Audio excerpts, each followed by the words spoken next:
야채를 파는 소녀가 부자의 결혼식장에 난입해 신부를 가리키며 소리쳤다. 당신은 내 엄마예요. 그 순간 결혼식장은 침묵에 빠졌다. 눈부신 햇살이 화려한 웨딩홀을 비추는 날이었다. 미나, 12살의 작고 마른 소녀는 고급 결혼식장 앞에 서 있었다. 채소 광주리를 어깨에 메고 있었지만 그녀의 눈빛은 분노로 타오르고 있었다. 갑자기 그녀는 결혼식장으로 뛰어들어 우아한 웨딩드레스를 입은 신부를 향해 손가락을 겨누며 외쳤다. 당신은 내 엄마예요. 공간 전체가 얼어붙었다. 하객들은 속삭이기 시작했고 경호원들이 달려왔지만 미나는 신부가 고개를 숙이게 만드는 증거를 내보였다.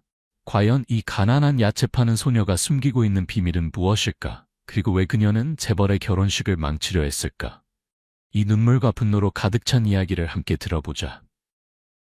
새벽이 막 밝아올 무렵 황금빛 햇살이 나뭇잎 사이로 비쳐 구불구불한 시골길을 밝혔다. 미나, 작고 마른 12살 소녀는 닭이 울기도 전에 일어났다. 그녀는 조심스럽게 신선한 시금치와 배추볶음을 광주리에 붓었다. 그녀의 작은 손은 재빨랐지만 눈빛은 슬펐다. 낡은 면셔츠와 달아빠진 고무신이 그녀가 가진 전부였다. 할아버지의 사랑과 엄마가 남긴 유일한 유품인 오래된 은 목걸이 외에는. 미나는 할아버지와 함께 마을 끝자락의 허름한 초가집에서 살았다. 할아버지는 주름이 깊게 패인 얼굴을 가진 힘든 삶을 살아온 남자로 한때 가족의 든든한 지지대였다. 하지만 미나의 아버지가 돌아가신 이후 그는 수십 년은 더 늙어 보였다. 매일 밤 할아버지는 화롯가에 앉아 미나에게 아버지 이야기를 들려주곤 했다. 성실하고 가족을 사랑했지만 운명의 밤에 떠나버린 남자에 대한 이야기. 그 이야기들은 항상 할아버지의 깊은 한숨과 미나의 조용한 눈물로 끝났다. 미나의 마음속에는 아버지를 잃은 슬픔과 자신을 버린 어머니에 대한 분노가 뒤섞여 있었다. 그녀는 어머니를 정윤이라는 이름과 해바라기 모양의 목걸이로만 알고 있었다. 매일 미나는 마을에서 3km 떨어진 시장에 채소를 팔러 다녔다. 그녀가 지나는 길에는 푸른 논밭 사이에 우뚝 선 호화로운 저택이 있었다. 그 저택은 마치 다른 세계 같았다. 정교하게 조각된 철문, 정성스럽게 가꾸어진 꽃밭, 그리고 안에서 흘러나오는 우아한 음악 소리. 미나에게 그곳은 사치스러운 곳이었고 그녀 같은 아이들은 꿈도 꿀 수 없는 세계였다. 하지만 매일 정오, 햇살이 강렬할 때 그녀는 저택 앞 길가의 오래된 플라타너스 나무 아래에서 쉬어가곤 했다. 그곳에서 그녀는 큰 바위에 앉아 낡은 물통에서 물을 한 모금 마시며 철문 건너편의 세계를 바라보았다. 처음에는 저택을 드나드는 사람들에게 주목했다.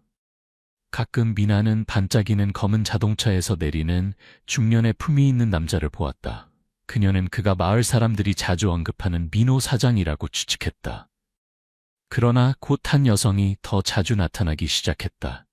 30대 초반의 여성으로 항상 우아한 옷차림에 머리를 높이 올려 묶고 반짝이는 장신구를 착용했다. 그녀는 보통 민호 사장과 함께 다니거나 2층 발코니에서 환하게 웃으며 대화를 나누었다. 미나는 그녀가 아름답지만 차갑고 거리감 있는 무언가가 있다고 느꼈다.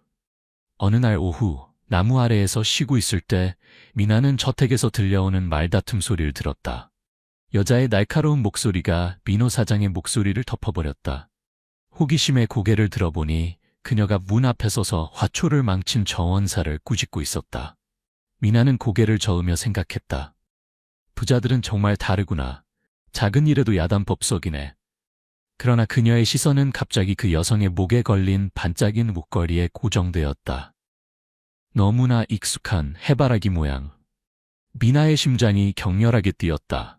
그녀는 셔츠 아래 숨겨둔 자신의 목걸이를 만지며 전류가 흐르는 듯한 느낌을 받았다. 하지만 곧 그녀는 스스로에게 말했다. 우연의 일치겠지. 어떻게 내 엄마가 이런 곳에 있을 수 있겠어? 그날 이후 미나는 더 주의 깊게 관찰하기 시작했다. 저택을 지날 때마다 그녀는 일부러 천천히 걸으며 그 여성을 관찰했다. 어떤 날은 그녀가 발코니에 서서 공허한 눈빛으로 길을 내려다보았다. 어떤 날은 민호 사장 옆에서 환하게 웃었지만 그 미소는 진실하지 않은 것 같았다. 미나는 자신의 직감을 믿지 않으려 했지만 의심은 점점 커져갔다. 목걸이, 정윤이라는 이름이 새겨진 유품, 그리고 할아버지가 말했던 어머니에 대한 희미한 기억, 모든 것이 퍼즐 조각처럼 맞아가고 있었다.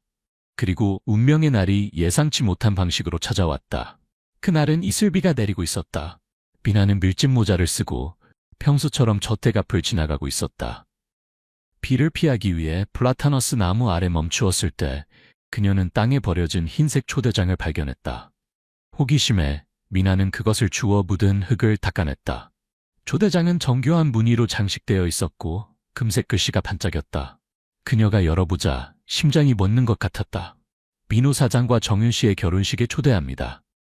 정윤이라는 이름이 망치로 내려친 것처럼 그녀의 눈에 박혔다. 미나는 떨리는 손으로 셔츠 아래의 목걸이를 만졌다. 해바라기 모양, 뒷면에 새겨진 정윤, 모든 것이 우연일 수 없었다. 그날 밤 미나는 울었다. 그녀는 등유램프 옆에 앉아 할아버지에게 결혼 초대장과 저택의 여자에 대해 이야기했다. 할아버지는 침묵했고 그의 눈은 붉게 충혈되었다. 그는 미나의 손을 잡고 떨리는 목소리로 말했다. 만약 그것이 정말 네 엄마라면 조심해야 해. 너와 아버지를 버리고 사치스러운 삶을 선택한 사람이야. 지금 비단 옷을 입고 살면서 과거를 기억할까? 하지만 미나의 마음속에서는 분노의 불꽃이 타오르고 있었다. 그녀는 자신을 버린 어머니와 마주하고 싶었다. 그녀는 아버지가 겪었던 고통, 자신이 수치심 속에서 살아온 세월에 대한 대가를 치르게 하고 싶었다. 미나는 이 결정이 폭풍을 일으켜 어머니의 과거와 관련된 가슴 아픈 비밀과 충격적인 진실을 드러낼 것이라는 사실을 알지 못했다. 하지만 지금 희미한 등유램프 아래에서 12살 소녀는 목걸이를 꽉 쥐고 자신에게 속삭였다. 엄마, 당신을 찾을 거예요. 그리고 당신은 모든 것에 대답해야 할 거예요. 햇살이 화려한 결혼식장을 비추고 있었다. 수백 명의 하객들이 고급스러운 옷차림으로 신랑 신부를 축하하며 잔을 들었다. 우아한 클래식 음악이 웃음소리와 어우러졌다.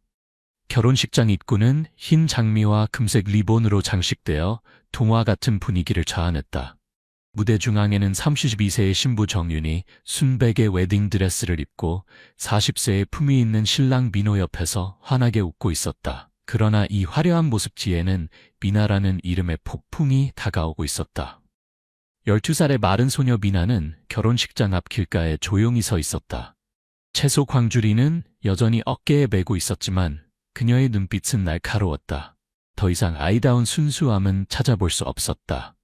셔츠 아래 숨겨진 정윤이라고 새겨진 해바라기 목걸이가 그녀를 앞으로 나아가게 하는 푸시였다.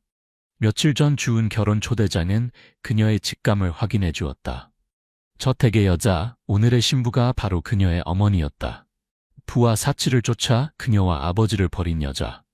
미나는 깊게 숨을 들이쉬고 주먹을 꽉 쥐었다. 더 이상 주저하지 않고 그녀는 플라타너스 나무 아래 광주리를 놓아두고 정문을 향해 달려갔다. 두 경비원의 놀란 눈길도 아랑곳하지 않았다. 하객들이 환담을 나누던 중 갑자기 멈춰섰다. 초라한 옷차림에 먼지 묻은 얼굴의 소녀가 고급스러운 하객들 사이를 뚫고 들어오는 광경에 속삭임이 일어났다. 저 아이는 누구지? 어떻게 들어왔지? 하지만 미나는 신경 쓰지 않았다. 그녀는 정과 민호가 서 있는 무대로 곧장 다가가 음악 소리를 덮을 정도로 크게 외쳤다. 당신은 내 엄마예요. 공간 전체가 얼어붙었다. 음악이 멈추고 하객들의 손에 든 샴페인 잔이 공중에 멈췄다. 모든 시선이 미나에게 향했다가 정윤에게로 옮겨갔다. 정윤의 화나던 얼굴이 창백해졌다. 그녀의 눈이 크게 떠졌고 부케를 쥔 손이 떨리기 시작했다. 민호는 눈썹을 찌푸리며 정윤을 바라본 다음 앞에 있는 소녀를 쳐다보았다. 하객들 사이에서 술렁임이 일어났다. 반짝이는 보석을 한 여성이 비웃으며 말했다. 저 아이 미친 거 아니야? 다른 사람이 수군거렸다. 틀림없이 돈을 뜯어내려는 거야. 이런 고급 결혼식에서 방해를 받다니. 두 명의 경호원이 재빨리 다가와 미나의 팔을 잡고 밖으로 끌어내려 했다. 나가! 소란 피우지 마! 한 경호원이 소리쳤다. 미나는 몸부림치며 눈물이 그렁그렁한 눈으로 외쳤다. 미친 게 아니에요. 저 여자가 내 엄마예요. 정윤이라고요. 그녀의 말은 마치 칼날처럼 정윤을 강타했고 그녀는 뒤로 한 발 물러나 넘어질 뻔했다.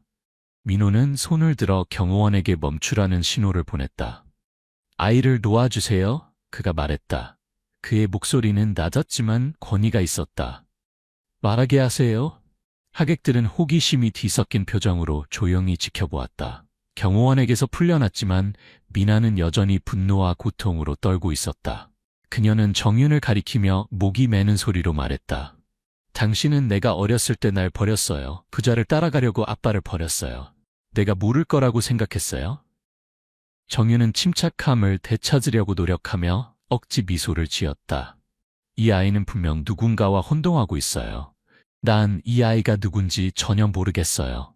그러나 그녀의 목소리는 흔들렸고 그녀의 눈은 미나를 똑바로 쳐다보지 못했다. 하객들은 의견이 갈라지기 시작했다. 일부는 미나를 비웃으며 관심을 끌려고 이야기를 꾸며낸다고 생각했다.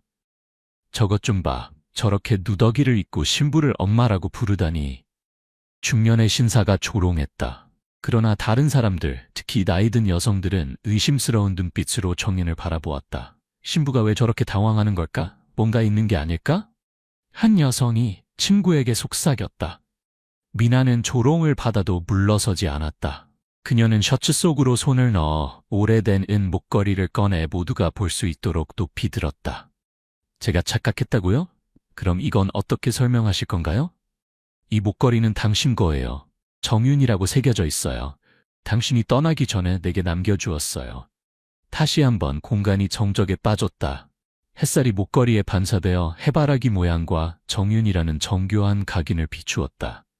정윤은 무의식적으로 자신의 목에 손을 대었다. 그곳에도 똑같은 목걸이가 걸려 있었다. 이 동작은 민호의 눈을 피하지 못했다. 그는 정윤에게 다가가 차갑게 물었다.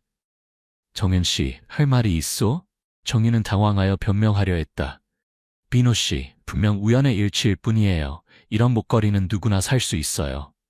그러나 그녀의 목소리는 떨렸고 더 이상 설득력이 없었다. 미나의 뺨에는 눈물이 흘렀다. 그녀는 소리쳤다. 우연이라고요. 당신은 날 할아버지와 살게 하고 매일 채소를 팔아먹고 살게 했어요. 아빠가 어떻게 돌아가셨는지 잊었어요? 당신은 내 엄마 자격이 없어요. 미나의 말은 망치로 내려친 것처럼 정윤을 강타했고 그녀는 비틀거리며 쓰러지지 않기 위해 민호의 팔을 붙잡았다. 하객들은 더 이상 비웃지 않았다. 무거운 침묵이 감돌았다. 호기심 어린 시선이 의심으로 바뀌어 정윤에게 집중되었다. 민호는 미나를 바라본 후 정윤을 보았다. 그의 눈빛이 어두워졌다. 좋아, 그가 말했다. 그의 목소리는 억눌린 분노처럼 낮게 울렸다. 이 일을 명확히 해야겠소. 아이야, 이리 와서 모든 것을 이야기해보렴. 그는 경호원에게 미나를 저택 안으로 안내하라고 신호를 보냈고 정윤에게 돌아섰다. 당신도 들어오시오. 진실을 들어야겠소. 정윤은 민호의 팔을 붙잡으려 했다. 그녀의 목소리는 거의 애원하는 듯했다. 민호 씨, 이 아이를 믿지 마세요. 그저 결혼식을 망치려는 것뿐이에요. 그러나 민호는 그녀의 손을 뿌리치고 돌아보지 않고 걸어갔다. 미나는 두려웠지만 고개를 들고 눈빛은 단호했다. 그녀는 이 순간이 과거를 드러내고 아버지와 자신을 위한 정의를 찾을 기회라는 것을 알았다. 미나, 정윤, 민호의 뒤로 저택의 문이 닫혔고 밖에 있는 하객들은 술렁이며 이야기를 나누기 시작했다. 정윤의 숨겨진 비밀, 그녀가 묻어두었던 세월이 하나씩 파헤쳐지고 있었다. 그리고 미나, 그 작은 야채 파는 소녀는 정윤이 일구어 놓은 모든 것을 쓸어버릴 폭풍을 일으켰다. 민호의 저택 안 넓은 응접실은 무거운 분위기에 짓눌려 있었다. 호두나무로 장식된 벽, 고급스러운 소파, 그리고 반짝이는 크리스탈 샹들리에도 긴장감을 덜어주지 못했다. 12살 미나는 방 가운데 서 있었다. 그녀의 작은 손은 정윤이라고 새겨진 은 목걸이를 꽉 쥐고 있었다. 그녀 맞은편에는 정윤이 있었다. 그녀의 얼굴은 창백했고 빨간 립스틱을 바른 입술은 패닉을 감추려 꽉 다물고 있었다. 민호는 안락의자에 앉아 있었다. 그의 날카로운 눈빛은 미나에서 정윤으로 오가며 모든 거짓말을 꿰뚫으려는 듯했다. 창문 밖에서는 하객들의 속삭임이 들려왔지만 안에는 무거운 침묵만이 감돌아. 민호가 입을 열었다. 그의 목소리는 낮았지만 날카로웠다. 아이야, 말해보거라. 왜 그녀를 엄마라고 부르는가? 목걸이 외에 다른 증거가 있나? 미나는 깊게 숨을 들이쉬었다. 그녀의 눈은 붉게 충혈되어 있었지만 그녀의 목소리는 떨리면서도 분명했다. 저는 미나예요. 12살이고 옆 마을에서 할아버지와 살고 있어요. 제 엄마는 정윤이라고 해요. 제가 2살 때 저를 버리고 이 목걸이만 남겨두었어요. 할아버지는 그것이 엄마가 도시로 떠나기 전에 남긴 유일한 것이라고 했어요. 정윤이 벌떡 일어났다. 민호 씨, 이 아이 말을 듣지 마세요. 결혼식을 망치려고 거짓말하는 거예요. 전 이 아이가 누군지 몰라요. 그러나 그녀의 목소리는 흔들렸고 그녀의 눈은 미나를 피했다. 민호는 정윤에게 조용히 하라는 신호를 보냈다. 그의 눈빛이 어두워졌다. 아이가 끝까지 말하기 놔두게. 당신이 결백하다면 두려워할 필요 없소. 정윤은 입술을 깨물며 자리에 앉았다. 그녀의 손은 의자 팔걸이를 움켜쥐고 손톱이 깊이 파굴었다. 미나는 계속했다. 그녀의 목소리는 슬픔으로 가득 찼다. 할아버지가 말하길 엄마는 준수라는 농부인 제 아버지와 결혼했어요. 아버지의 출생증명서에 오류가 있어서 정식 혼인신고는 하지 못했대요. 제가 태어났을 때 엄마는 행복하지 않았어요. 엄마는 바람을 피우고 저와 아버지를 내팽개쳤어요. 폭풍우가 치던 어느 밤 엄마는 집을 나갔어요. 아버지는 오토바이를 타고 엄마를 찾으러 갔지만 도랑에 빠졌어요. 마을 사람들이 찾았을 때 아버지는 이미 돌아가셨어요. 아버지 주머니에는 저를 위해 사온 헤어핀이 있었어요. 눈물이 미나의 뺨을 타고 흘렀다. 하지만 그녀는 닦지 않았다. 엄마는 아버지가 돌아가셨다는 소식을 듣고도 저를 보러 왔지만 그냥 떠났어요. 저는 할아버지 덕분에 자랐고 채소를 팔아 생계를 유지했어요. 하지만 저는 절대 엄마를 잊지 않았어요. 엄마가 왜 그렇게 잔인했는지 묻고 싶었어요. 방 안에 침묵이 내려앉았다. 민호는 미나를 바라보았다. 그의 눈빛에는 동정심이 스쳤지만 여전히 침착함을 유지했다. 그는 정윤에게 돌아섰다. 할 말이 있어? 정윤은 억지로 미소를 지으려 했지만 그녀의 눈에는 공포가 역력했다. 민호 씨, 이 아이는 분명 착각하고 있어요. 제가 어떻게 아이가 있을 수 있겠어요? 전 마을에서 살아본 적도 없어요. 하지만 그녀의 말에는 설득력이 없었고 민호는 쉽게 속지 않았다. 그는 일어서서 정윤에게 다가갔다. 그의 목소리는 냉정했다. 아이의 목걸이는 당신 것과 똑같아요. 거기에 새겨진 정윤은 우연이 아니겠지. 설명해 보시오. 정윤은 떨리는 손으로 자신의 목에 걸린 목걸이를 만졌다. 그녀는 더듬거리며 말했다. 전 시장에서 샀어요. 누구나 이런 목걸이를 가질 수 있어요. 하지만 미나는 정윤이 거짓말을 하도록 내버려두지 않았다. 그녀는 소리쳤다. 거짓말이에요. 할아버지는 엄마가 떠나기 전에 직접 이 목걸이를 제게 걸어주었다고 했어요. 저를 기억하라는 유품이라고 했어요. 근데 엄마는 저를 기억했나요? 아버지가 엄마 때문에 돌아가셨다는 것을 기억하나요? 미나의 말은 칼날처럼 정윤을 찔렀다. 그녀는 비틀거렸다. 희녀는 얼굴을 가리며 눈물을 감추지 못했다. 민호는 정윤을 바라보았다. 그의 눈에는 더 이상 신뢰가 없었다. 정윤, 진실을 말하지 않으면 내가 직접 조사할 것이오. 그걸 원하시오?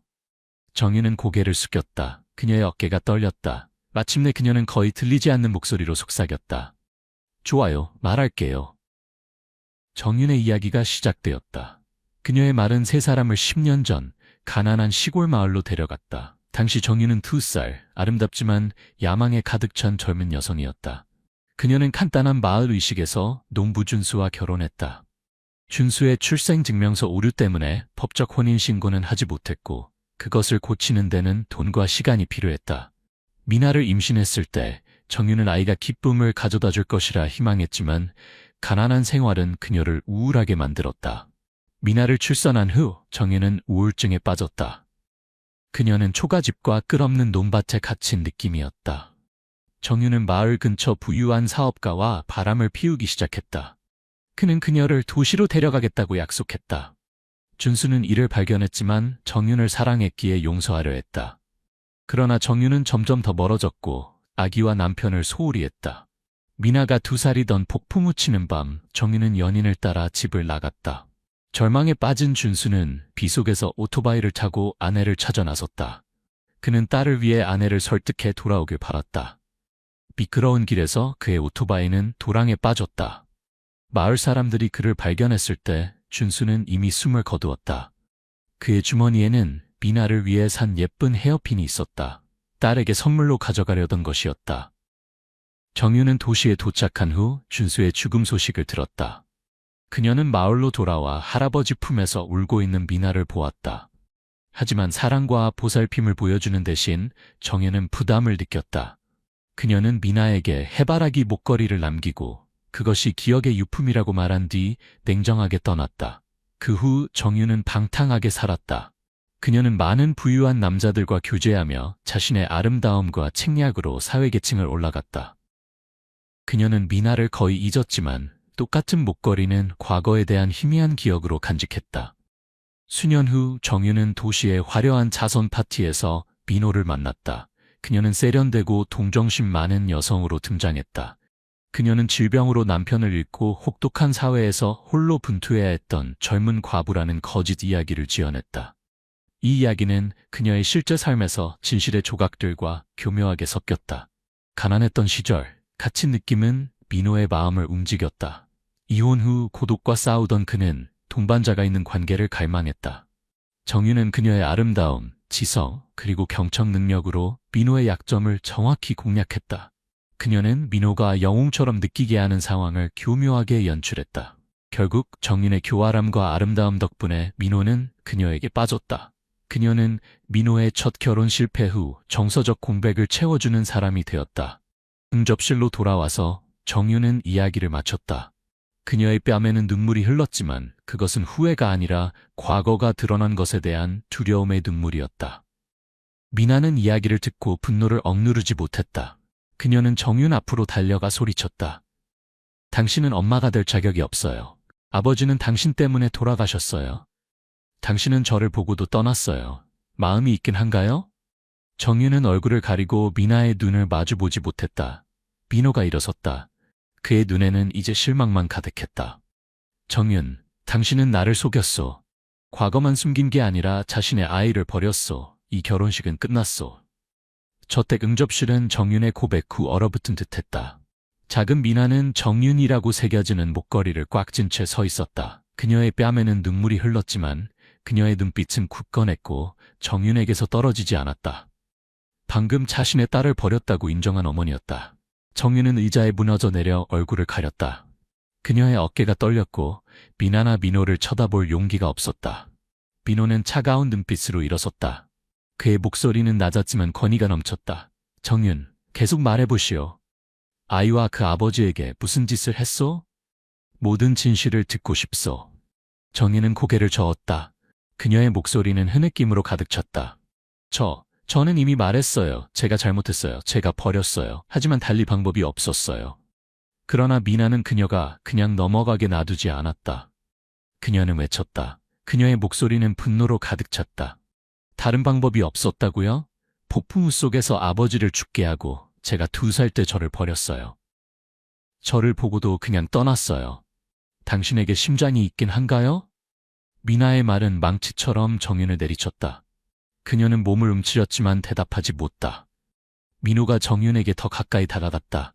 그의 눈에는 더 이상 신뢰가 없었다.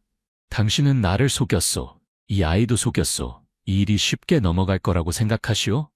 그는 미나에게 돌아섰다. 그의 목소리는 부드러워졌다. 더 할 말이 있니? 증거가 있으면 말해보렴. 미나는 깊게 숨을 들이쉬고 침착함을 되찾았다. 이 목걸이 외에는 없어요. 할아버지가 들려준 것뿐이에요. 하지만 할아버지는 확인해 주실 수 있어요.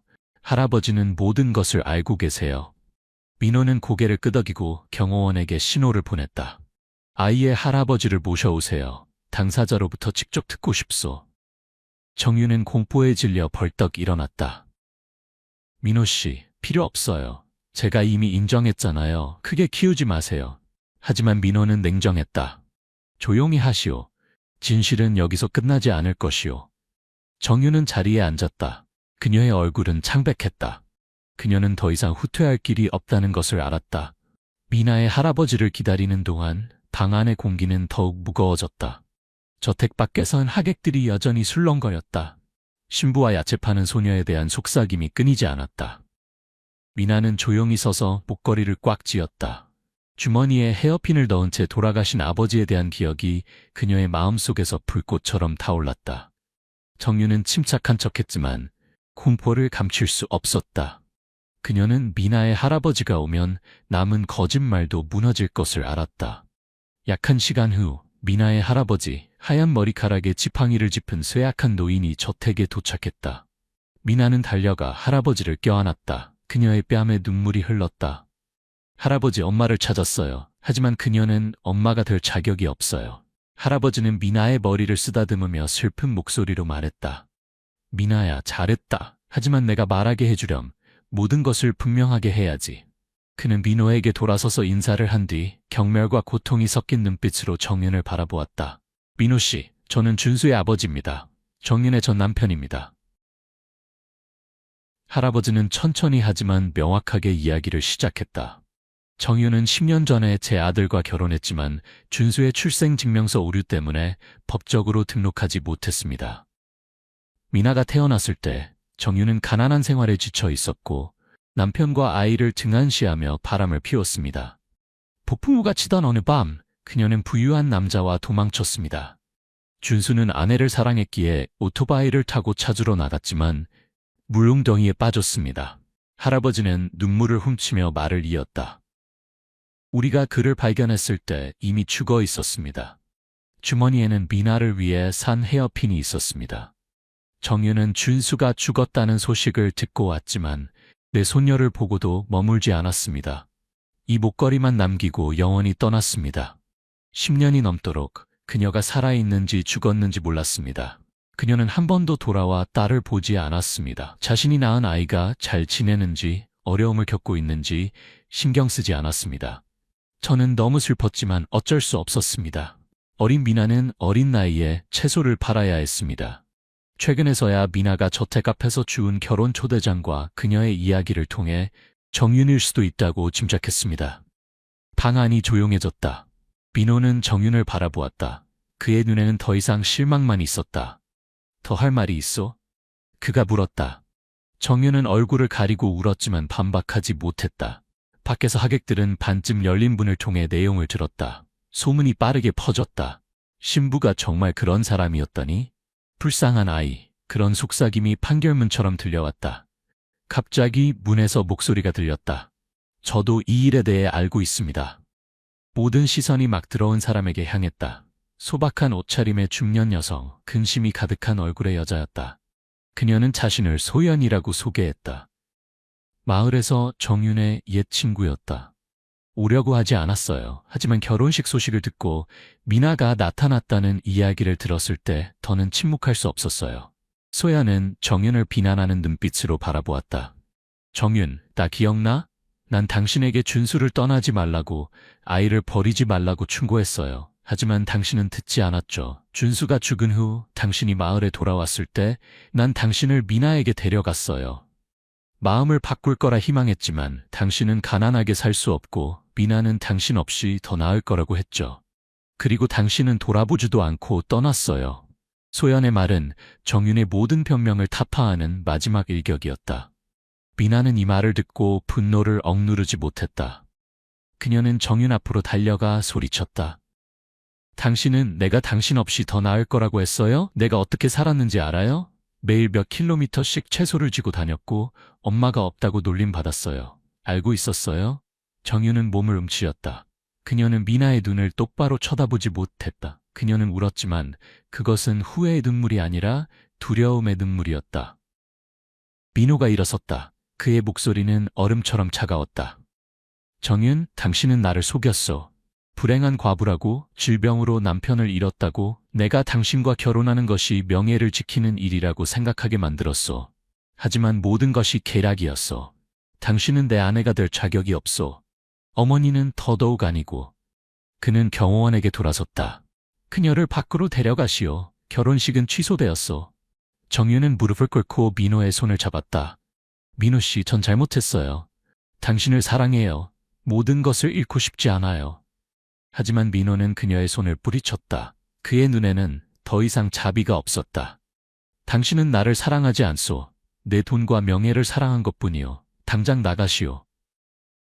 경호원들이 들어와 정윤을 밖으로 데려갔다. 그녀는 울부짖었지만 아무도 동정하지 않았다. 밖의 하객들은 그녀를 경멸의 눈초리로 바라보며 계속 속삭였다. 정윤은 발버둥 쳤다. 그녀의 날카로운 울음소리가 울려 퍼졌지만 아무도 마음이 움직이지 않았다. 저택 문이 열렸고 그녀는 수백 명의 고급스러운 하객들이 모여있는 마당으로 밀려났다. 군중은 즉시 술렁이기 시작했다. 경멸과 비난의 시선이 정윤에게 쏟아졌다. 가짜야. 아이를 버리고도 신부 행세를 하다니. 진주 목걸이를 한 부유한 부인이 조롱했다. 그런 여자는 쫓겨나야 마땅해. 다른 사람이 소리쳤다. 정윤은 비틀거렸다. 그녀의 순백의 웨딩드레스는 이제 더럽혀졌고 머리는 헝클어졌다. 그녀는 뒤돌아 사람들에게 호소했다. 전 그런 사람이 아니에요. 제발 믿어주세요. 하지만 대답은 조롱의 웃음과 신랄한 속삭임뿐이었다. 누군가 그녀를 향해 와인잔을 던져 정윤은 넘어질 뻔했다. 뒤에서 미나는 할아버지 옆에 서 있었다. 그녀의 작은 손은 여전히 해바라기 목걸이를 꽉 쥐고 있었다. 그녀의 눈은 붉었지만 더 이상 울지 않았다. 정윤이 군중에게 비난받는 모습을 보며 그녀는 만족감과 고통이 뒤섞인 감정을 느꼈다. 할아버지는 그녀의 어깨에 손을 얹었다. 그의 목소리는 깊었다. 미나야, 네가 잘했어. 하지만 증오가 네 마음을 어둡게 하지 말아라. 미나는 고개를 끄덕였지만 그녀의 시선은 여전히 정윤에게 고정되어 있었다. 이제 코앞에 있는 신부는 외롭고 초라한 모습으로 문 밖으로 비틀거리며 나가고 있었다. 눈부신 햇살 아래 군중은 여전히 욕설을 퍼부었다. 그 소리는 정윤의 남은 자존심을 찢는 칼날 같다. 그녀는 길가에 쓰러졌다. 그녀의 목에 걸린 해바라기 목걸이가 반짝였다. 마치 갚을 수 없는 죄를 상기시키는 듯했다. 민호가 다가와 미나의 어깨에 손을 얹었다. 그의 목소리는 부드러웠다. 할아버지와 함께 돌아가렴. 필요한 것이 있으면 나를 찾아오렴. 너는 용감한 소녀구나. 미나는 고개를 끄덕였지만 그녀의 시선은 여전히 정윤이 사라져가는 모습에 고정되어 있었다.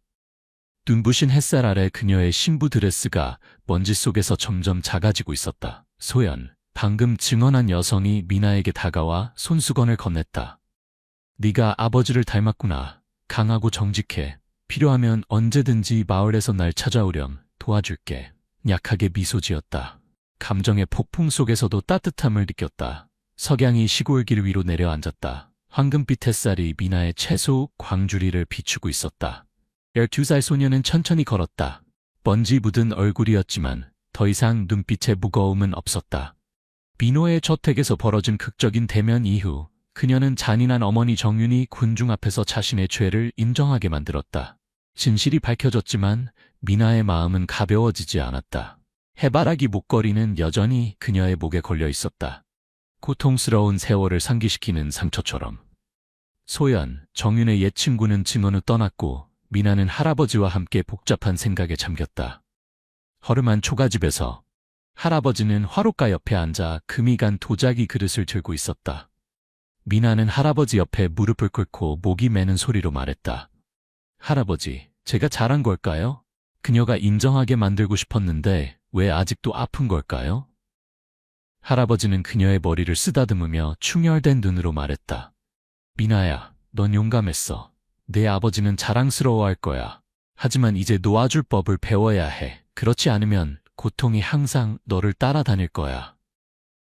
미나는 고개를 끄덕였지만 그녀의 마음속 감정의 폭풍은 아직 가라앉지 않았다. 그날 밤 할아버지는 오래된 나무상자에서 작은 보물상자를 꺼냈다. 안에는 준수가 죽을 때 주머니에 가지고 있던 헤어핀이 있었다. 이것은 아버지가 너에게 마지막으로 산 선물이란다. 그는 깊은 슬픔을 담아 말했다. 준수는 내가 강해지길 바랐어. 증오에 갇히지 않길 바랐지. 네가 이해할 나이가 될 때까지 줄 시기를 기다렸단다. 미나는 작은 국화 모양의 헤어핀을 들고 눈물을 흘렸다. 그것은 아버지의 온기를 품고 있는 것 같았다. 그의 사랑을 상기시켰다.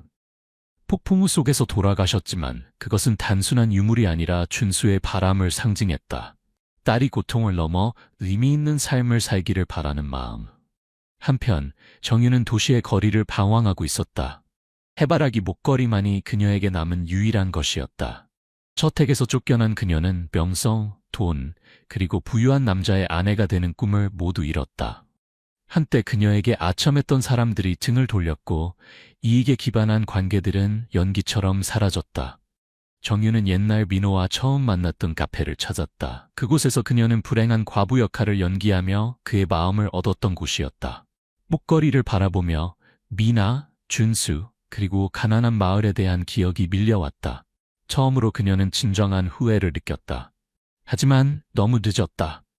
마치 심장을 깊이 베는 칼처럼 정유는 마을로 돌아가기로 결심했다. 용서를 구하기 위해서가 아니라 자신의 결과를 마주하기 위해. 그녀는 익숙한 초가집 앞에 서 있었다. 다리가 떨렸다. 미나는 내일 장터를 위해 채소를 묻고 있었다. 정윤을 보자 그녀는 충격을 받았다. 정윤은 낡은 옷을 입고 헝클어진 머리에 한때 신부였던 화려한 모습은 찾아볼 수 없었다. 미나야, 그녀는 목이 매는 소리로 속삭였다.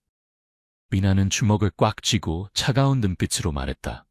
왜 왔어요? 제가 당신을 불쌍히 여길 거라고 생각해요? 가세요. 당신 같은 엄마는 필요 없어요.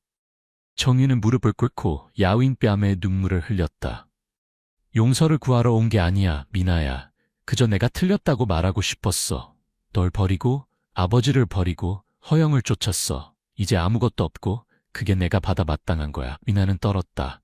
분노가 치솟았지만 아버지의 헤어핀 이미지가 마음속에 떠올랐다. 그것은 말없이 그를 상기시켰다. 그의 사랑, 그녀가 더 나은 삶을 살기를 바라는 마음. 그녀는 외쳤다.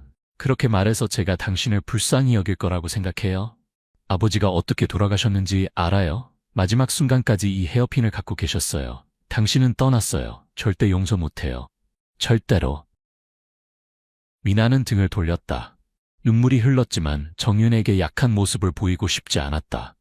정윤은 일어서지 않고 작은 청가방을 남겼다. 안에는 그녀가 간신히 모은 얼마 안 되는 돈이 있었다. 그리고 조용히 떠났다. 미나는 가방을 보았지만 만지지 않았다. 할아버지에게 가져다주며 단호하게 말했다. 저는 그 여자의 돈이 필요 없어요. 아버지가 원하셨던 대로 살 거예요. 할아버지는 고개를 끄덕였다. 그의 눈에는 자부심이 가득했지만 슬픔도 스쳐 지나갔다. 미나야, 네가 아파하는 걸 알지만 마음을 편하게 할 방법을 찾아야 해. 한편 민호는 사건 이후 조용히 미나에 대해 알아보았다. 그는 마을을 방문해 할아버지를 만나 미나의 학비를 지원하겠다고 제안했다. 미나는 할아버지에게 이 이야기를 들었을 때 거절했다. 민호 아저씨 고마워요. 하지만 제 힘으로 하고 싶어요. 아버지는 다른 사람에게 의지하지 말라고 가르치셨어요. 민호는 미소 지으며 강인한 작은 소녀에게 감탄했다. 그는 작은 선물, 새 책가방을 남기고 떠났다. 언젠가 그녀의 여정을 지켜보겠다고 약속했다. 소연, 정윤의 옛 친구도 미나를 찾아왔다. 그녀는 준수가 어린 미나를 안고 있는 사진을 가져왔다. 내 아버지는 널 너무 사랑했어, 소연이 말했다. 정윤은 한때 내 친구였지만 잘못된 길을 택했어. 그 아픔이 내 삶을 정의하게 하지 마. 미나는 고개를 끄덕이고 사진을 품에 안았다. 아버지의 사랑을 단순한 유품을 통해 느꼈다. 헤어핀은 사진 옆에 놓였고 그녀가 앞으로 나아가는 동력이 되었다. 그 후 미나는 채소 장사를 계속했지만 변화하기 시작했다. 마을의 자원봉사교사 서연 선생님은 미나의 지능과 끈기를 알아보고 저녁에 더 공부할 것을 권했다. 너는 큰 잠재력이 있어, 미나야. 서연 선생님이 말했다. 환경이 널 맞게 하지 마. 미나는 장터에서 돌아온 후 피곤했지만 등유 램프 아래에서 열심히 공부했다. 아버지의 헤어핀은 항상 책상 위에 있었다. 그것은 그녀가 자신뿐 아니라 그녀를 위해 모든 것을 희생한 아버지를 위해서도 잘 살아야 한다는 것을 상기시켰다. 미나의 삶은 결코 쉽지 않았다. 한 번은 장터에서 아이들 무리가 그녀를 놀렸다. 너 결혼식 망치내지? 너 가난해서 엄마가 널 버렸대. 한 아이가 소리쳤다. 미나는 주먹을 꽉 쥐었다. 눈물이 차올랐지만 그녀는 대꾸하지 않았다. 할아버지의 말을 기억했다. 다른 사람들의 말이 널 쓰러뜨리게 하지 마. 그녀는 고개를 들고 아이들을 지나쳤다. 눈빛은 단호했다. 하지만 그날 밤 초가집에서 그녀는 할아버지의 품에 안겨 흐느꼈다. 할아버지, 왜 이런 일을 겪어야 해요? 전 그냥 평범하게 살고 싶어요. 할아버지는 그녀의 머리를 쓰다듬으며 깊은 목소리로 말했다. 미나야, 인생은 공평하지 않아. 하지만 넌 모든 것보다 강해. 내 아버지는 하늘에서 널 지켜보고 있어. 한편 정유는 도시 외곽에서 조용히 살았다. 작은 식당에서 접시를 닦는 일을 했다. 해바라기 목걸이는 여전히 그녀의 목에 걸려 있었지만 이제는 용서받을 수 없는 실수를 상기시키는 저주 같았다. 긴 밤, 정유는 좁은 방에 앉아 거울을 바라보았다. 그녀는 예전의 우아한 모습이 아닌 쇠약해진 여성을 보았다. 후회가 그녀의 마음을 갉아먹었지만 그녀는 마을로 돌아갈 용기가 없었다. 미나의 차가운 눈빛을 다시 마주할까 두려웠다. 한 번은 식당에서 손님이 똑똑한 야채 파는 소녀에 대해 언급하는 것을 들었다. 그녀의 심장이 쿵 내려앉았다. 그것이 미나라는 것을 알았지만 그저 조용히 딸이 자신보다 더 나은 삶을 살기를 기도할 뿐이었다. 정유는 변하려고 노력했다. 가난한 아이들을 돕는 자원봉사 그룹에 가입했다. 뭔가 속죄하고 싶었다. 하지만 그룹의 아이들을 볼 때마다 그녀는 미나의 그림자를 보았고 고통은 더 깊어졌다. 그룹의 한 여성, 지수는 정윤의 우울함을 알아차렸다. 무슨 슬픈 일이 있죠? 그녀가 물었다. 항상 침묵하시네요. 정윤은 슬픈 미소를 지으며 고개를 저었다. 전 과거의 실수에 대한 대가를 치르고 있어요. 지수는 더 묻지 않았지만 그녀의 눈에는 이해심이 있었다. 1년 후, 이제 13살이 된 미나는 서연 선생님의 추천으로 지역 장학금 프로그램에 지원했다. 그녀는 다른 수십 명의 학생들과 경쟁하는 어려운 시험을 치러야 했다. 시험 전날 밤, 미나는 등유램프 아래에서 공부하며 아버지의 헤어핀을 만지작거렸다. 아빠, 제가 할 수 있을까요? 그녀는 속삭였다. 할아버지는 건강이 좋지 않았지만 그녀 옆에 앉아 미소 지었다. 내 아버지의 자랑이야, 미나야. 최선을 다하렴. 시험날, 미나는 민호가 선물한 새 책가방을 메고 시험장에 들어갔다. 그녀는 모든 집중력을 발휘해 시험을 치렀고 결과가 발표되었을 때 그녀는 1등이었다. 서연 선생님은 미나를 안으며 눈물을 글썽였다. 정말 자랑스러워, 미나야. 미나는 미소 지었지만 마음속으로는 아버지와 할아버지만을 생각했다. 마을로 돌아온 그녀는 할아버지에게 달려가 기쁨에 차서 외쳤다. 할아버지, 장학금 받았어요. 계속 공부해서 나중에 할아버지와 모두를 도울 거예요. 할아버지는 그녀의 머리를 쓰다듬으며 뺨에 눈물을 흘렸다. 내 아버지가 하늘에서 미소 짓고 있을 거야, 미나야. 어느 날, 미나는 우연히 시장의 자선 행사에서 정윤을 다시 만났다. 정윤의 자원봉사 그룹은 가난한 아이들에게 음식을 나눠주고 있었다. 미나는 서연 선생님과 함께 장학금 프로그램에서 교과서를 받으러 왔다가 카운터 뒤에 서 있는 정윤을 보고 깜짝 놀랐다. 정윤도 미나를 보았고 두 사람은 마치 돌처럼 굳었다. 주변의 소란은 사라진 것 같았고 어머니와 딸만이 서로를 마주 보고 있었다. 정윤이 다가왔다. 그녀의 목소리가 떨렸다. 미나야, 엄마. 여기서 만날 줄 몰랐어. 미나는 주먹을 꽉 쥐었다. 그녀의 눈빛은 차가웠지만 약간의 혼란도 있었다. 왜 여기 있어요? 제가 용서할 거라고 생각하지 마세요. 정유는 고개를 숙였다. 눈물이 그녀의 뺨을 타고 흘렀다. 용서를 구하는 게 아니야, 미나야. 그저 네가 자랑스럽다고 말하고 싶었어. 넌 엄마보다 훨씬 강해. 미나는 등을 돌리고 대답하지 않았다. 하지만 그녀의 손은 무의식적으로 해바라기 목걸이를 만졌다. 서연 선생님이 옆에서 부드럽게 말했다. 미나야, 지금 용서할 필요는 없어. 하지만 마음에 시간을 주렴. 미나는 걸어갔지만 정윤의 눈빛이 그녀를 따라왔다. 그 눈에는 후회와 고통이 가득했다. 집에 돌아와 그녀는 아버지의 헤어핀을 꺼내 오랫동안 바라보았다. 그녀는 정윤을 용서하지 않았다. 하지만 처음으로 그녀는 약간의 편안함을 느꼈다. 마치 마음의 무게가 조금 가벼워진 것처럼. 수년이 지나 이제 18살이 된 미나는 대학 입구 앞에 서 있었다. 손에는 아버지의 헤어핀을 들고 있었다. 그녀는 모든 어려움을 극복하고 할아버지와 마을의 자랑이 되었다. 해바라기 목걸이는 여전히 그녀의 목에 걸려 있었다. 그녀의 여정을 상기시키는 것으로. 할아버지는 건강이 좋지 않았지만 손녀가 성장하는 모습을 보며 미소 지었다. 내 아버지는 자랑스러워할 거야, 미나야, 그가 말했다. 미나는 고개를 끄덕였다. 그녀의 뺨에 눈물이 흘렀지만 그것은 해방의 눈물이었다. 정유는 도시의 한 구석에서 홀로 살았다. 자원봉사 그룹에서 일하며. 그녀는 더 이상 미나를 찾지 않았지만 마음 한구석에는 항상 의문이 있었다. 언젠가 딸이 용서할까? 미나는 어머니를 미워하지 않게 되었지만 마음을 열 준비가 되지 않았다. 그녀는 자신을 위해 살기로 결심했고 용서의 질문은 공중에 매달려 있었다. 시간만이 풀 수 있는 매듭처럼 이야기는 미나가 대학 정문으로 들어가는 모습으로 끝난다. 햇살이 해바라기 목걸이에 반사되었다. 멀리서 정유는 가난한 아이들 사이에서 빵을 나눠주고 있었다. 그녀의 실루엣이 황혼의 빛 속에 흐려졌다. 진실이 밝혀졌고 악은 벌을 받았으며 미나의 강인함은 보상을 받았다. 하지만 그녀의 마음이 어머니에게 다시 열릴 수 있을까? 그 질문에 대한 답은 각자의 해석에 맡겨진다. 서울의 고급 강남구 아파트 단지 앞 어느 따뜻한 봄날의 오후였다. 하늘은 맑고 푸르렀지만 미소라는 소녀의 마음은 구름처럼 무거웠다. 13살의 미소는 어깨에 작은 보따리를 메고 있었다. 그 안에는 떡볶이와 어묵, 몇 개의 생수병과 간단한 간식들이 들어있었다. 그녀의 얼굴은 지쳐 보였지만 그녀의 눈은 희망으로 빛나고 있었다. 미소는 5살 때 어머니 유나를 잃었다. 아버지에 대한 기억은 없었다.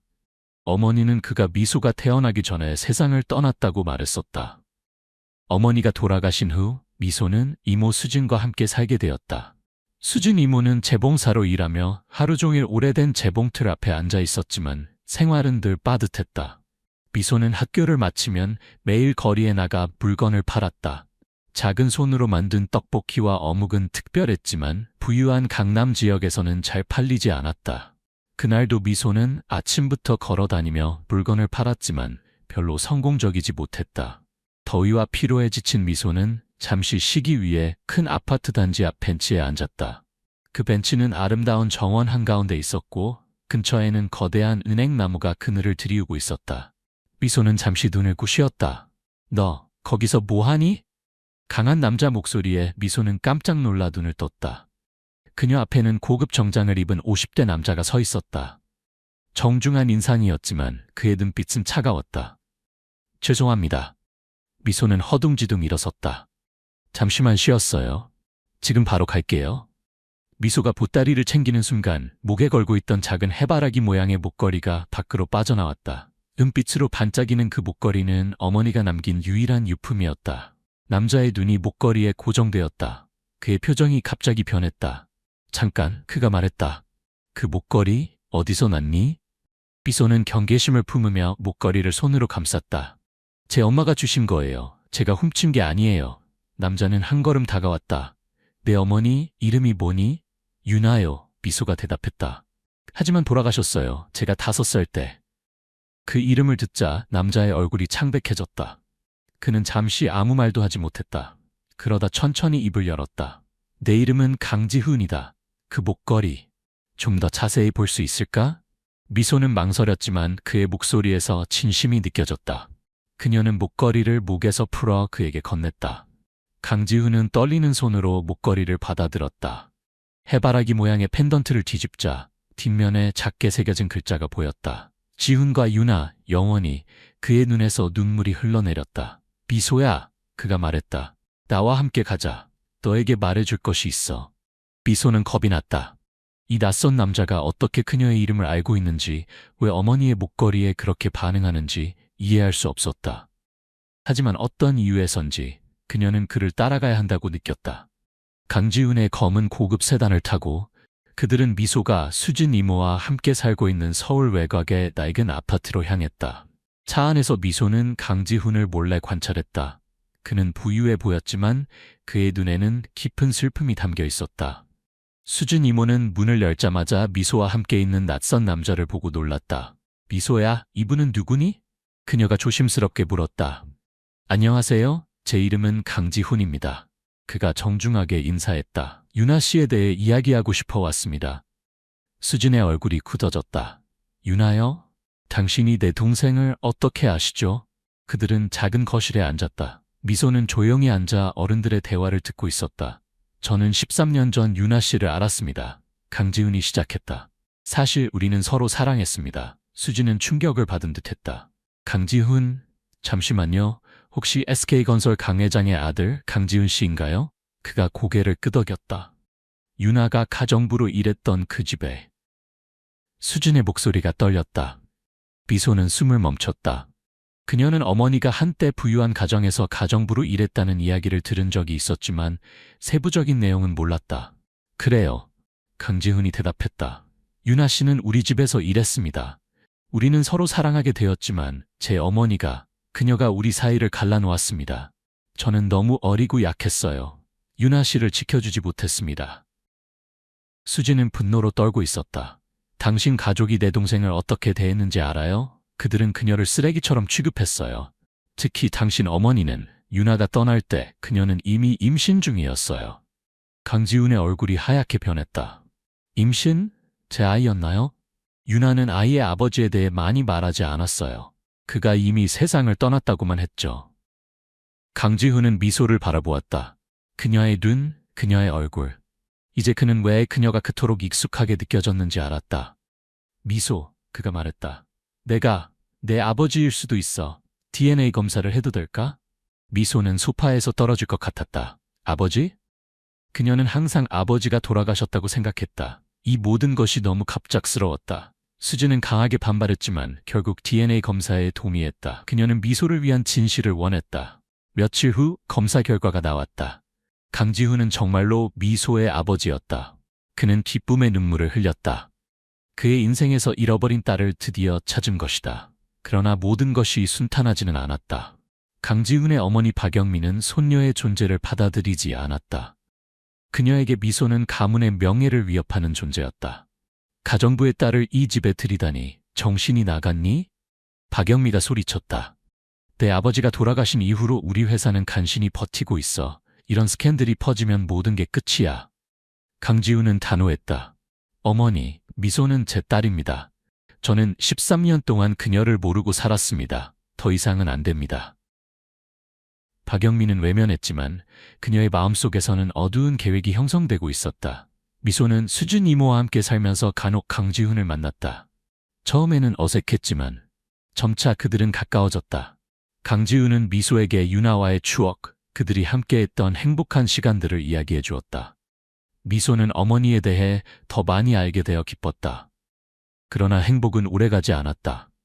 어느 날 수진 이모가 갑자기 심장 발작으로 쓰러졌다. 그녀는 긴급히 수술이 필요했지만 비용이 너무 많이 들었다. 절망적인 상황에서 미소는 강지훈을 찾아갔다. 그러나 그의 집에 도착했을 때 문을 연 사람은 박영미였다. 그녀는 미소를 경멸의 눈으로 바라보았다. 내가 강지훈의 딸이라는 애로구나. 그녀가 냉소적으로 말했다. 가정부의 딸이 감히 이 집에 발을 들이다니. 미소는 떨고 있었지만 이모를 위해 용기를 냈다. 제발 도와주세요. 우리 이모가 아파요. 수술비가 필요해요. 박영민은 지갑에서 두꺼운 돈 뭉치를 꺼내 미소 앞에 던졌다. 이거 받고 사라져. 다시는 내 아들 앞에 나타나지 마. 미소는 수치심을 느꼈지만 이모를 살리기 위해 그 돈을 주었다. 그녀는 눈물을 참으며 그곳을 떠났다. 그날 밤 강지훈은 어머니의 행동을 알게 되었다. 그는 분노했다. 어머니, 어떻게 그럴 수 있습니까? 미소는 제 딸입니다. 네가 그 아이를 선택한다면 더 이상 내 아들이 아니야. 박영미가 선언했다. 강지훈은 어머니의 집을 떠났다. 그는 미소와 수진을 찾아 병원으로 갔다. 수술은 성공적이었지만 미소는 여전히 상처받고 혼란스러웠다. 며칠 후 미소는 사라졌다. 그녀는 수진 이모에게 짧은 편지만 남겼다. 이모, 죄송해요. 저 때문에 모두가 상처받는 것 같아요. 저는 잠시 떠나야 할 것 같아요. 강지훈은 미소를 찾기 위해 필사적으로 서울 전역을 수색했다. 그는 경찰에 신고하고 사설 탐정을 고용했다. 그의 마음은 산산조각났다. 그는 유나를 잃었고 이제 그들의 딸마저 잃을 위기에 처했다. 미소는 서울 다른 지역의 작은 분식집에서 일하고 있었다. 그녀는 이모에게 연락했지만 강지훈에게는 알리지 말아달라고 부탁했다. 그녀는 그의 가족 사이에 더 이상의 분쟁을 원하지 않았다. 하지만 박영미는 그녀를 찾고 있었다. 그녀는 미소가 영원히 사라지기를 원했다. 그녀는 위험한 사람들을 고용해 미소를 찾도록 했다. 어느 비오는 밤 미소가 일하는 분식집 뒷문으로 3명의 남자가 들어왔다. 그들은 미소를 납치하려 했다. 미소는 비명을 질렀고 분식집 주인이 달려왔지만 남자들은 너무 강했다. 그 순간 강지훈이 나타났다. 그는 미소를 찾기 위해 끝없이 수색한 끝에 그녀를 발견한 것이다. 그는 납치범들과 싸웠고 과정에서 심각하게 다쳤다. 한 남자가 칼로 그의 팔을 베었지만 강지훈은 물러서지 않았다. 경찰이 도착했을 때 납치범들은 체포되었다. 그들 중 한 명의 전화에서 박영미와의 통화 기록이 발견되었다. 강지훈은 자신의 어머니가 어떤 끔찍한 일을 계획했는지 알게 되었다. 병원에서 미소는 강지훈의 침대 옆에 앉아 있었다. 그의 팔은 두꺼운 붕대로 감겨 있었다. 아버지, 그녀가 처음으로 그를 아버지라고 불렀다.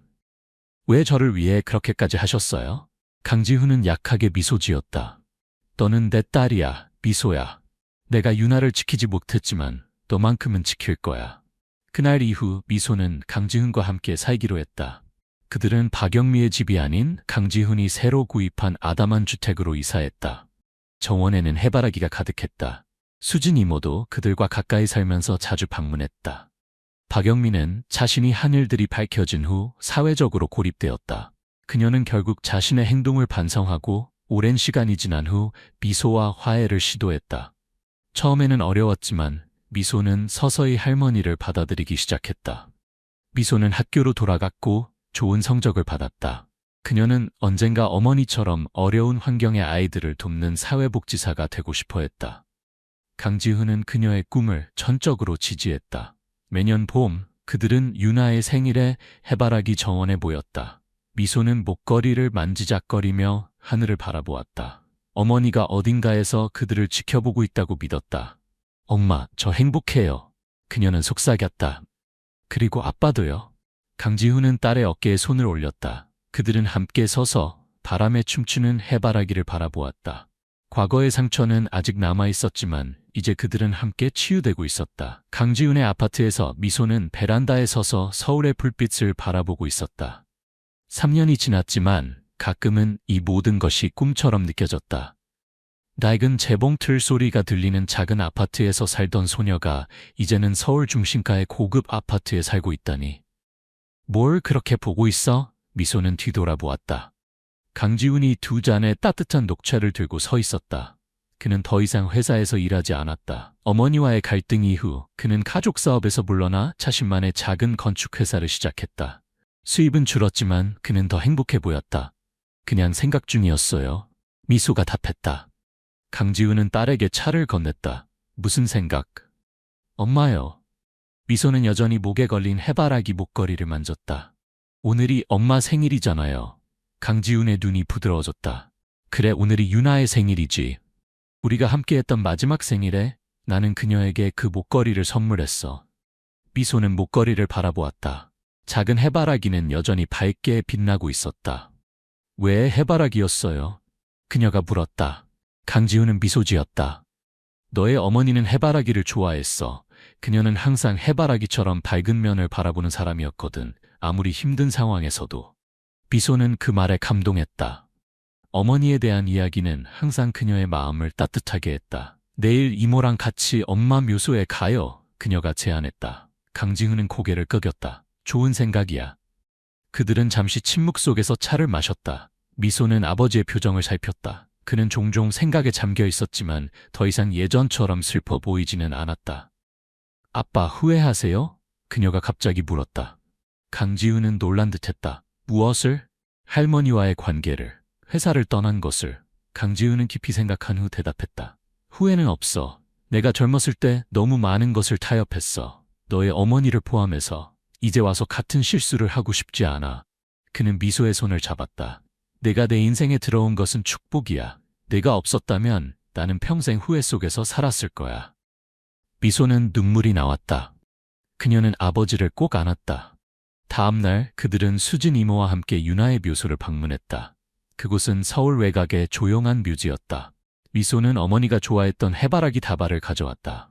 묘석 앞에서 그들은 각자의 방식으로 유나를 기억했다. 수진은 동생과의 어린 시절 추억을, 강지훈은 그들의 짧지만 강렬했던 사랑을, 미소는 어머니의 따뜻한 품과 노래소리를 떠올렸다. 유나야. 강지훈이 작은 목소리로 말했다. 늦었지만 우리 딸을 찾았어. 네가 그렇게 사랑했던 미소, 이제 내가 그녀를 돌볼게. 수진은 눈물을 닦았다. 동생아, 그랑아, 걱정 마. 미소는 이제 아버지를 찾았어. 그리고 항상 옆에 있을 거야. 미소는 묘석에 손을 얹었다. 엄마, 보고 계시죠? 저 이제 아빠랑 같이 살아요. 이모도 자주 봐요. 우리 모두 행복해요. 그들이 묘지를 떠날 때 미소는 뒤돌아보았다. 햇빛이 묘석에 반사되어 마치 윤아가 미소 짓고 있는 것 같았다. 몇 달 후 미소의 생일에 예상치 못한 방문객이 찾아왔다. 박영미였다. 강지훈은 경계했지만 미소는 할머니를 안으로 들이자고 설득했다. 그들의 관계는 여전히 긴장되어 있었지만 미소는 화해의 가능성을 믿었다. 박영미는 작은 상자를 가져왔다. 이건 내 생일 선물이야. 그녀가 말했다.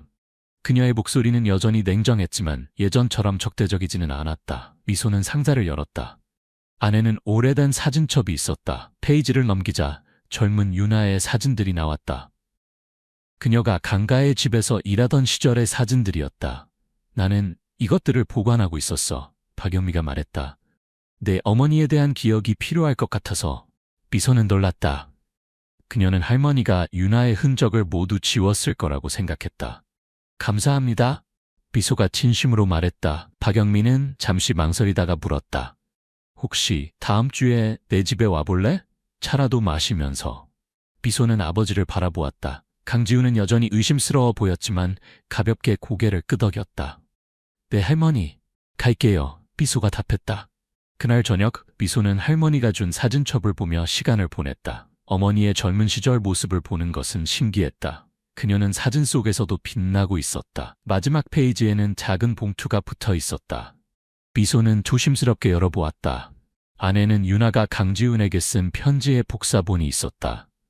내 사랑하는 지훈에게 이 편지를 읽고 있다면 우리는 이미 헤어졌을 것입니다. 당신 어머니의 압력이 너무 강해졌어요. 그녀는 내가 당신과 어울리지 않는다고 말했고 어떤 면에서는 맞을지도 몰라요. 하지만 당신에 대한 내 사랑은 진실했습니다. 그 누구도 그것을 부정할 수 없어요. 당신이 내게 준 해바라기 목걸이를 항상 간직할게요. 그것은 우리의 사랑, 해를 향해 항상 고개를 드는 해바라기처럼 순수하고 강했던 사랑의 징표니까요. 지은 씨, 미워하지 마세요. 저는 당신 가족에게서 도망치는 것이 아니라 우리 모두를 위해 떠나는 거예요. 언젠가 우리가 다시 만날 수 있을지 모르겠지만 그때까지 행복하게 살아요. 영원히 당신을 사랑하며. 윤아. 미소는 눈물을 흘리며 편지를 가슴에 안았다. 어머니의 글씨, 어머니의 말, 이것은 그녀에게 너무나 소중한 선물이었다. 다음 날 미소는 학교에서 돌아와 아버지에게 그 편지를 보여주었다. 강지훈은 편지를 읽는 내내 눈물을 참지 못했다. 아빠, 괜찮아요? 미소가 걱정스럽게 물었다. 강지훈은 딸을 안아주었다. 윤아는 정말 대단한 여성이었어. 네가 그녀를 닮아서 다행이야. 미소는 미소 지었다. 저도 엄마처럼 되고 싶어요. 강하고 다른 사람을 생각할 줄 아는 사람이요. 강지훈은 딸의 이마에 키스했다. 너는 이미 그런 사람이야, 미소야. 다음 주 미소는 박영미의 집을 방문했다. 할머니의 집은 거대하고 화려했지만 어딘가 차갑게 느껴졌다. 그곳에는 웃음소리가 부족했다. 박영미는 미소를 정원으로 안내했다. 놀랍게도 정원 한쪽에는 작은 해바라기 밭이 있었다. 이건? 미소가 놀라서 말했다. 내가 심었어. 박영미가 대답했다. 네 어머니를 기억하기 위해서. 미소는 할머니를 새로운 시각으로 바라보았다. 어쩌면 그녀의 차가운 외면 아래에도 따뜻한 마음이 있는지도 모른다. 그들은 차를 마시며 조용히 대화를 나눴다. 박영미는 여전히 감정을 많이 표현하지 않았지만 미소를 알아가려고 노력하는 모습이 보였다. 내 성적이 좋다고 들었다. 박영미가 말했다. 미소는 고개를 끄덕였다. 네, 저는 공부하는 것을 좋아해요. 나중에 사회복지사가 되고 싶어요. 박영미는 살짝 인상을 찌푸렸다가 그것을 숨기려고 노력했다. 사회복지사? 강가의 회사를 물려받을 생각은 없니? 미소는 미소 지었다. 저는 아빠처럼 사람들을 도와주는 일을 하고 싶어요. 회사를 경영하는 것보다요. 박영미는 한숨을 쉬었지만 논쟁하지 않았다. 그렇구나. 네가 원하는 대로 하렴. 이것은 작은 승리였다. 과거의 박영미라면 자신의 의견을 강요했을 것이다. 시간이 흐르면서 미소의 가족은 서서히 치유되기 시작했다. 강지훈의 작은 건축회사는 성공적이었고 미소는 학교에서 최고의 성적을 거두었다. 수진 이모는 자신의 작은 재봉 가게를 열었고 심지어 박영미도 점차 그들의 생활에 자리를 잡아갔다. 고등학교 졸업식 날 미소는 가족들에게 둘러싸여 있었다. 강지훈, 수진, 그리고 놀랍게도 박영미까지. 그들은 함께 사진을 찍었다. 미소는 목에 걸린 해바라기 목걸이를 만지작거렸다. 엄마도 여기 계셨으면 좋았을 텐데. 그녀가 작은 목소리로 말했다. 강지훈은 딸의 어깨를 감쌌다. 유나는 항상 우리와 함께 있어. 특히 내 안에. 미소는 고개를 끄덕였다. 그녀는 어머니가 지켜보고 있다고 믿었다. 대학교에 입학한 후 미소는 사회복지학을 공부하기 시작했다. 그녀는 가난한 아이들을 돕는 자원봉사 활동에 참여했다. 종종 그녀는 자신이 한때 그런 아이였다는 것을 떠올렸다. 어느 날 미소는 자원봉사센터에서 일하던 중 작은 소녀를 만났다. 소녀의 이름은 소라였고 그녀의 눈에는 미소가 한때 가졌던 것과 같은 슬픔과 희망이 공존하고 있었다. 안녕 소라야, 미소가 인사했다. 나는 미소 언니야. 오늘 같이 놀까? 소라는 조심스럽게 고개를 끄덕였다. 미소는 소녀와 함께 앉아 그림을 그렸다. 소라는 해바라기를 그렸다. 와, 정말 예쁜 해바라기구나. 미소가 칭찬했다. 소라는 수줍게 미소 지었다. 엄마가 해바라기를 좋아하셨어요. 하지만 엄마는 하늘나라에 가셨어요. 미소의 심장이 아팠다. 그녀는 자신의 목걸이를 만졌다. 네, 엄마도 하늘나라에 계셔. 그리고 엄마도 해바라기를 좋아하셨어. 소라의 눈이 커졌다. 정말요? 응, 정말이야. 그래서 나는 항상 이 목걸이를 차고 다녀. 엄마를 기억하기 위해서. 소라는 미소의 목걸이를 경이롭게 바라보았다. 예뻐요. 그날 저녁, 미소는 소라에 대해 아버지에게 이야기했다. 아빠, 제가 만난 소녀가 저와 너무 닮았어요. 엄마를 잃고 혼자 남겨진. 강지훈은 딸의 말을 주의 깊게 들었다. 어떻게 도와주고 싶니? 미소는 생각에 잠겼다. 소라와 같은 아이들을 위한 센터를 만들고 싶어요. 부모를 잃은 아이들이 안전하게 머물고 배우고 성장할 수 있는 곳이요. 강지훈의 눈이 빛났다. 좋은 생각이야. 내가 도울 수 있을 것 같아. 그렇게 해서 유나의 해바라기라는 센터가 탄생했다. 강지훈은 건물을 설계했고 미소는 프로그램을 계획했다. 놀랍게도 박영미도 재정적 지원을 제공했다. 센터 개관식 날 미소는 떨리는 마음으로 연설을 준비했다. 그녀 앞에는 많은 사람들이 앉아 있었다. 강지훈, 수진, 박영미, 그리고 센터에서 도움을 받게 될 아이들. 안녕하세요. 미소가 시작했다. 저는 강미소입니다. 이 센터는 제 어머니 유나를 기억하기 위해 만들어졌습니다. 제 어머니는 저에게 두 가지를 가르쳐 주셨어요. 하나는 항상 해바라기처럼 밝은 쪽을 바라보는 것, 다른 하나는 어려움 속에서도 다른 사람을 돕는 것입니다. 그녀는 잠시 멈추고 숨을 들이마셨다. 저는 한때 길거리에서 물건을 파는 소녀였습니다. 하지만 운이 좋게도 저는 제 아버지를 찾았고 새로운 가족을 얻었습니다. 모든 아이들이 그런 행운을 갖지는 못합니다. 이 센터는 그런 아이들에게 희망이 되기를 바랍니다. 소라가 앞으로 나와 미소 옆에 섰다. 미소는 미소 지으며 소녀의 어깨를 감쌌다. 함께라면 우리는 더 밝은 미래를 만들 수 있습니다. 해바라기처럼 항상 빛을 향해 자라날 수 있습니다. 개관식이 끝난 후 미소는 센터 옥상 정원으로 올라갔다. 그곳에는 수십 개의 해바라기가 심어져 있었다. 그녀는 목걸이를 꺼내들고 하늘을 바라보았다. 엄마, 보고 계신가요? 그녀가 속삭였다. 저 이제 다른 아이들을 도울 수 있게 되었어요. 엄마가 저를 돌봐주셨던 것처럼요. 바람이 불어와 해바라기들이 춤을 추기 시작했다. 미소는 그것이 어머니의 대답이라고 생각했다. 강지훈이 옥상으로 올라왔다. 그는 이제 머리가 하얗게 변하기 시작했지만 눈빛은 여전히 따뜻했다. 여기서 뭐하니? 그가 물었다. 미소는 미소 지었다. 엄마와 이야기하고 있었어요. 강지훈은 딸 옆에 서서 함께 하늘을 바라보았다. 유나는 너를 자랑스러워할 거야. 아빠도요. 미소가 말했다.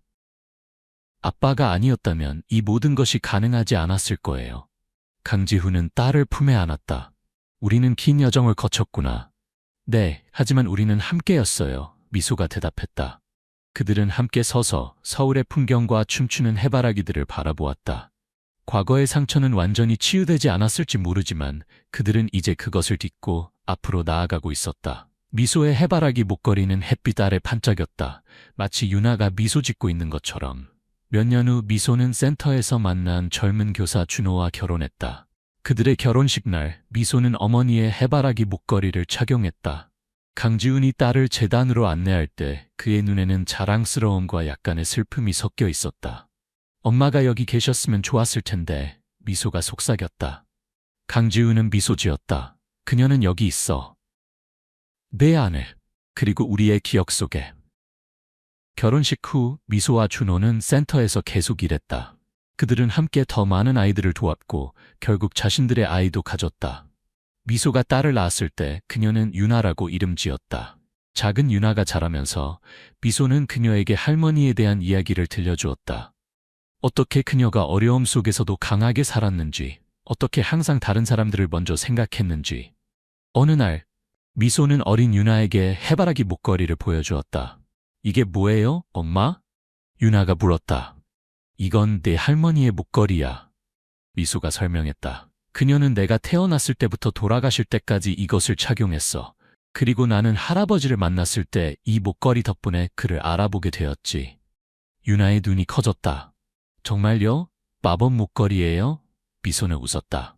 어떤 의미에서는 그렇다고 할 수 있겠네. 이 목걸이는 우리 가족을 다시 하나로 모았으니까. 강지훈이 노년에 접어들었을 때 그는 종종 옥상 정원에 앉아 해바라기들을 바라보곤 했다. 어느 날 미소는 그를 그곳에서 발견했다. 그는 오래된 사진첩을 보고 있었다. 괜찮으세요, 아빠? 미소가 물었다. 강지훈은 고개를 들었다. 그의 눈은 약간 흐려졌지만 그 안의 따뜻함은 여전했다. 유나를 생각하고 있었어. 이제 그녀를 다시 만날 시간이 가까워지는 것 같아. 미소는 아버지 옆에 앉았다. 그런 말씀 마세요. 아직 오래 사셔야 해요. 유나도 할아버지가 필요해요. 강지훈은 미소 지었다. 걱정 마. 나는 아직 갈 준비가 되지 않았어. 하지만 가끔은 유나가 그립구나. 미소는 아버지의 손을 잡았다. 저도 엄마가 그리워요. 하지만 우리는 그녀의 기억을 계속 살아있게 하고 있잖아요.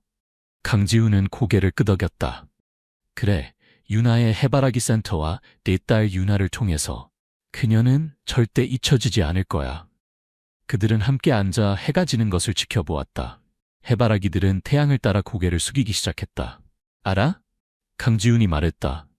처음 내 어머니를 만났을 때 나는 그녀가 내 인생을 완전히 바꿀 거라고는 상상도 못했어. 그녀와 함께한 시간은 짧았지만 그 영향은 평생 지속되었지. 미소는 아버지의 어깨에 머리를 기대었다. 엄마는 정말 특별한 분이셨나 봐요. 그랬어? 강지훈이 동의했다. 그리고 그녀는 똑같이 특별한 딸을 남겼지. 미소는 손을 뻗어 자신의 목걸이를 만졌다.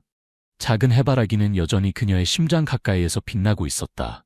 마치 유나의 사랑이 여전히 그녀를 감싸고 있는 것처럼. 그날 밤 미소가 집으로 돌아왔을 때 그녀는 자신의 딸 유나가 잠들기 전에 이야기를 읽어달라고 기다리는 것을 발견했다. 오늘은 어떤 이야기를 읽고 싶니? 미소가 물었다. 유나는 미소 지었다. 해바라기 이야기요? 미소는 웃었다. 그것은 그들의 가족 이야기였다. 사랑과 상실, 용서와 희망에 관한 이야기. 해바라기처럼 그들은 어둠 속에서도 항상 빛을 향해 자라났다. 옛날 옛적에 해바라기를 사랑하는 여자가 있었어. 미소가 시작했다. 유나는 엄마의 목걸이를 만졌다. 할머니처럼요? 미소는 고개를 끄덕였다. 그래, 내 할머니처럼. 그녀의 이름은 유나였고 그녀는 가장 용감하고 친절한 사람이었단다. 이야기가 계속되는 동안 미소는 자신의 여정을 생각했다. 길거리에서 물건을 파는 고아소녀에서 센터를 운영하는 성공한 여성으로, 그리고 이제는 자신의 딸에게 가족의 이야기를 들려주는 어머니로. 그녀의 삶은 쉽지 않았지만 그녀는 항상 해바라기처럼 빛을 향해 고개를 들었다. 그리고 그녀의 목에 걸린 작은 해바라기 목걸이는 그 여정의 모든 단계를 함께했다. 과거와 현재를 연결하는 작은 다리처럼 상처를 치유하고 새로운 희망을 심는 상징으로.